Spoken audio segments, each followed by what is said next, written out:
எந்த மாதிரி எல்லாம் அக்ரிமெண்ட் இருக்கு? இங்கே போகும்போது வந்து 3 மாதம் தான் மேடம் சொல்கிறாங்க. அங்கே போனால் 1 வருஷத்துக்கு இருக்க மாதிரி அக்ரிமெண்ட் போட்டுருவாங்க. மெடிக்கல் செக்அப் மாதிரி அக்ரிமெண்ட் போட்டுருவாங்க. என்னெல்லாம் இருக்கும் அந்த அக்ரிமெண்ட்ல? பத்திரத்தில் என்னெல்லாம் இருக்கும்? 1 வருஷத்துக்கு என்னோட விருப்பப்பட்டு தான் இங்கே இருக்கிறேன் அப்படின்னு சொல்லிட்டு அவங்க எழுதிடுவாங்க. நம்ம கையெழுத்து போனோம். நான் 3 மாதம் இருப்பேன்னு சொல்லிட்டு நான் வந்துட்டேன். அப்புறம் இவன் வந்து எங்கள் அம்மா வந்து டார்ச்சர் பண்ணி என்னை மனசு மாற்றி நான் வரைச்சிட்டேன். எவ்வளோ மாதம் கழிச்சு வந்தீங்க? 1 மாதத்துலேயே வந்துட்டேன் மேடம். நீங்கள் அவங்க கூட தான் போயிருந்தீங்கல்ல? 1 மாதத்துலேயே வந்துட்டாளா? 1 மாதம் கூட இல்லை மேம். வந்து ஒரு 10-15 நாள் தான் இருக்கும். உடனே அவங்க ஃபோன் பண்ணி இந்த மாதிரி என் பையன் இந்த மாதிரிலாம் சொல்லிட்டு இருக்கான், நீ வந்துருமா அப்படின்னு சொன்னேன். நான் அப்பயும் சொன்னேன், வேண்டாம் போவாத, இரு ஒழுங்கா, அவங்கள நம்பி போவாத அப்படின்னு சொல்லிட்டு நான் அப்பயே சொன்னேன். அவ தான் பேச்சை மீறி போனா. அங்கேயும் ரொம்ப டார்ச்சர் ரொம்ப இருந்தது. என்ன டார்ச்சர்? கஸ்டமர்ஸ் வரமாட்டாங்க. வராத டைம்ல கலெக்ஷன் நீ எப்படி முடிப்ப? சந்திரா சொன்ன பார்லயும் இந்த மாதிரி இருந்தது. இருந்தது. இவ இல்ல சொன்னா 1 மாசத்துல இல்லை மேடம். நான் போன மாதத்துல 15 நாள்ல எதுவுமே இல்லைங்க மேடம். அதுக்கப்புறம் இவ இருந்தது மாதிரி தான் இருந்தது. அப்படி இருந்ததா? ஃபர்ஸ்ட் டைமா போனீங்க? நான் செகண்ட் டைம் போனேன். Second time. ஃபர்ஸ்ட் டைம் எப்படி இருந்தது? ஃபர்ஸ்ட் டைம் எனக்கு அவ்வளவா எனக்கு இல்லை. நான் ஃபர்ஸ்ட் இருந்த பார்ல வந்துட்டு எனக்கு ஸ்டேஜ் பர்மிஷன் சொல்லிட்டு ரூம்ல என்னை வச்சுட்டாங்க. விடவே இல்லை. காசு கட்டினாதான் அனுப்புன்னு சொல்லிட்டு காசும் கட்டி அனுப்புற சொல்லிட்டு காசும் கட்டிட்டோம். அப்பயும் எங்களை அனுப்பல. என்ன காசு? இங்கேருந்து பாஸ்போர்ட் விசா இதுக்கோசம் காசு கட்டினாதான் அனுப்புன்னு சொல்லிட்டு டிக்கெட் காசுலேருந்து எல்லாமே கட்ட சொன்னாங்க. சரி சொல்லிட்டு அங்கே எனக்கு கஸ்டமர் இருந்தாங்க. அவங்க என்னை கட்டி யாரு கஸ்டமர்னா? அங்கே இருக்காங்க. எங்களுக்கு மாலை போடுறாங்க, டோக்கன் கொடுக்குறாங்கல்ல, அவங்க வந்துட்டு எனக்கு பாவம் பார்த்து இன்னும் உடம்பு சரியாத பொண்ணு அப்படின்னு சொல்லிட்டு எனக்கு இது பண்ணி கட்டி அனுப்பிச்சிட்டாங்க. நீங்க தான் ஸ்டேஜ்ல போய் ஆடவே இல்லை. அப்ப எங்க இந்த கஸ்டமர்?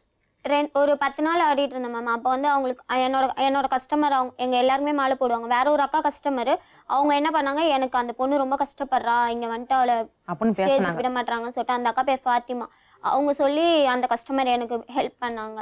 இன்னி வரைக்கும் எனக்கு அவங்க தான் ஹெல்ப் பண்ணுறாங்க. உடம்பு சரியில்லைன்ட்டு ஒரு நிமிஷம் கூட அங்கே உடம்பு சரியில்லைன்னா கூட ரெஸ்ட் எடுக்க முடியாது, அந்த அளவுக்கு பண்ணுவாங்க. வேற என்ன பண்ணுவாங்க? ரூமுக்கு அனுப்ப சொல்லி ரூமுக்கு போ சொல்லுவாங்க. நம்ம விருப்பம் கேட்க மாட்டாங்க. நீ போய் தான் ஆகணும், இவங்க கிட்ட போய் தான் ஆகணும் சொல்லிட்டு அனுப்பிச்சு விடுவாங்க. உனக்கு உடம்புக்கு என்னதுமா? எனக்கு ஹார்ட் ப்ராப்ளம் இருக்கு. என்ன ப்ராப்ளம்? ஹார்ட்ல ஹோல்ஸ் இருக்கு சொல்லிட்டு இருந்தாங்க. அது வளர வளர அடையும் சொன்னாங்க. இப்போ ரொம்ப டான்ஸ் ஆடுறதுனால மறுபடியும் அது ரொம்ப இதுவாயிடுச்சு. உங்க வீட்டில் யாரெல்லாம் இருக்காங்க? அம்மா இருக்காங்க, அப்பா இருக்காங்க, அக்கா கல்யாணம் ஆகி அவ தனியா இருக்கா, பாட்டி இருக்காங்க. எதுக்கும்மா இப்படி போனோம்? வீட்டில் ரொம்ப கடன் பிரச்சனை அதிகமாயிடுச்சு. டான்ஸ்ன்னு சொல்லி தான் கூட்டிட்டு போறாங்க. ஆனா அங்க போனாதான் அது எப்படிமா சின்ன பொண்ணுங்களை டான்ஸ் சொல்லி பார்ல ஆடுறதுக்கு எப்படிமா உங்களை அனுப்புறாங்க? பார்லாம் சொல்ல மாட்டாங்க மேம். இந்த மாதிரி டான்ஸ் ப்ரோக்ராம் ஸ்டேஜ் ப்ரோக்ராம் பண்ற மாதிரி சொல்லுவாங்க. சரி சொல்லிட்டு நாங்களும் போனா போய் பார்த்தா. நீங்க டான்ஸ் கத்துன்னு இருக்கீங்களா? உங்களை யாரை கன்வின்ஸ் பண்ணாங்க இப்படி போலான்னு? எங்க வீட்டாண்ட ஒரு அண்ணா மூமெண்ட் அண்ணா இருக்காங்க. அவங்க தான் ஃபர்ஸ்ட் என்னன்னா மூமெண்ட் பிரபு. டான்ஸ் மூமெண்டா?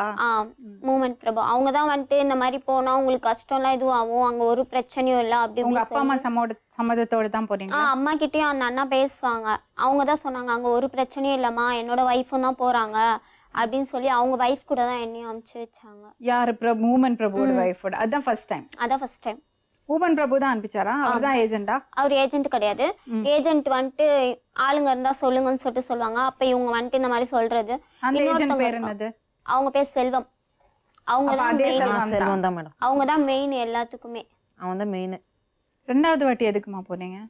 ரெண்டாவது தடவை சந்திரமாதோ இவ வரன்னு சொல்லிட்டு சொன்னான். சரி சொல்லிட்டு முதல் தடவை நீங்க 2 பேரும் பாத்துக்கிட்டீங்களா? ஆமா, அந்த பார்ல பாத்துட்டோம். ரெண்டாவது தடவை இவ போறான்னு சொல்லுவோம். நானும் போயிட்டேன். 2ஆவது டைம் சந்திரா சொல்லிச்சு இந்த மாதிரிலாம் நடக்காத, நீங்க அப்படி போங்க, 2 பேரும் போங்க அப்படின்னு சொல்லிச்சு.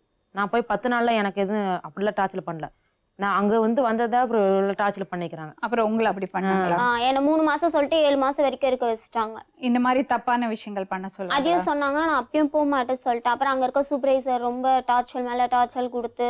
என்ன டார்ச்சர்னா என்ன டார்ச்சர்? எப்படி சின்ன சின்ன விஷயத்த இப்ப கஸ்டமர் நம்மளுக்கு வந்து எதனா ஒண்ணு மாலை போடுறாங்க அந்த மாதிரி இருந்தா கலெக்ஷன் கொடுக்காத அளவுக்கு பண்றது. இந்த பொண்ணுக்கு போடக்கூடாது அப்படின்னு சொல்லிட்டு. அப்படி போனா அவங்களுக்கு காசு அதிகமா.